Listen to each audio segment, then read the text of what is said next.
नमस्कार दोस्तों, अभी ग्वालियर से कांग्रेस के पूर्व मुख्यमंत्री दिग्विजय सिंह को लेकर बेहद ही बड़ी खबर आई। बताया जा रहा है कि सिंह को मानहानि केस में कोर्ट ने बड़ी राहत दी है।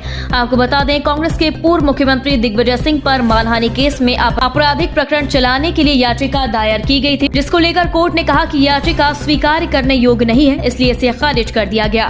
दोस्तों, कोर्ट से राहत मिलने के बाद दिग्गी राजा ने इसे सच्चाई की बहुत बड़ी जीत बताया।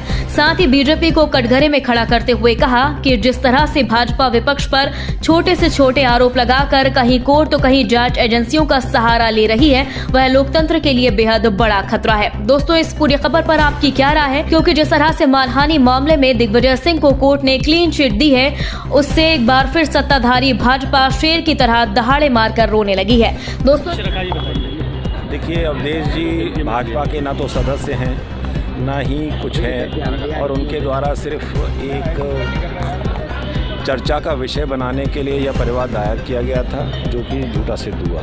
आपने भी पहले पक्ष रखा था कि आरएसएस कोई रजिस्टर्ड संस्था नहीं है। जी, इनके द्वारा कोई भी ऐसा सर्टिफिकेट न्यायालय में प्रस्तुत नहीं किया गया कि या तो ये आरएसएस की संस्था से संबंधित रजिस्ट्रेशन प्रस्तुत करें या खुद के भाजपा से संबंधित सदस्य का कोई भी एक रसीद या सर्टिफिकेट प्रस्तुत करें।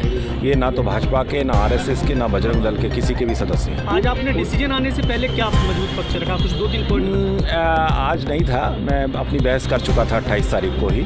आज सिर्फ आदेश के लिए था। कोर्ट ने क्या शब्दशः क्या कहा? शब्दशः न्यायालय का आदेश है। धारा 499 के प्रावधान सेक्शन 9 के अंतर्गत दिग्विजय सिंह जी को बरी किया है। भी भिंड में सभा में कहा था जी, जो थोड़ा वक्तव्य कहा गया था वह सही पाया गया, लेकिन एक्सेप्शंस में उसको गलत माना गया। दिग्विजय सिंह जी, आपकी चेहरे की खुशी बता रही है कि कुछ अच्छा निर्णय हो रहा है। जो न्यायालय का फैसला है स्वीकार है। न्यायालय ने इस मानहानि केस में क्या फैसला किया है? अब मुझे तो इतना मालूम है कि मुझे दोष मुक्त किया है, बाकी विस्तार से फैसला वकील साहब बताएंगे आपको। अच्छा, आपको कुछ लग रहा था दिग्विजय सिंह जी जब ये केस चल रहा था तो कुछ तो आपको लग रहा होगा कि हो सकते हैं कुछ? ऐसा है, मेरे ऊपर अभी तक 6 चल रहे थे, 5 रह गए हैं, जिसमें कि आरएसएस ने मेरे खिलाफ मानहानि का दावा किया है और 2 ओवैसी जी के एमआईएम पार्टी ने मेरे खिलाफ किया हुआ है और एक बाबा रामदेव ने किया हुआ है। तो ये जितने भी मेरे खिलाफ केस हैं, अगर मैं कोई सच बोलता हूँ तो चुपता है, ले अंतुगत्वा सही बात सामने आती है। अब जैसे बाबा रामदेव, मैंने 2011 में कहा था ठगे, अब तो सुप्रीम कोर्ट कह रहा है उनको ठगे। लेकिन आपको बार बार क्यों टारगेट किया जाता है दिग्विजय सिंह जी? आप क्योंकि मैं अच्छा टारगेट हूँ। धन्यवाद। लोकसभा में आपकी चर्चा चल रही है, आप चुनाव लड़ेंगे? देखो, हम तो कांग्रेस के एक साधारण कार्यकर्ता हैं, जो आदेश होगा उसका पालन होगा। जब कांग्रेस के तमाम नेता बीजेपी में शामिल हो रहे हैं तो गोविंद सिंह जी नरोत्तम मिश्रा जी से मिलने पहुंचे, तो उनके पुराने मित्र हैं, क्या बात है इसमें? हमसे भी कई लोग मिलते हैं।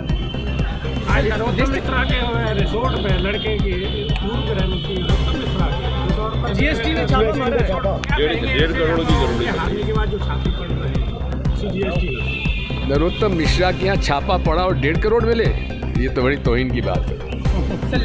तो सैकड़ों करोड़ मिलने चाहिए थे। मुझे नहीं मालूम। अच्छा, मैं जानना चाह रहा हूँ कि कांग्रेस धीरे धीरे अपने टिकट पर मंथन करके जारी कर रही है।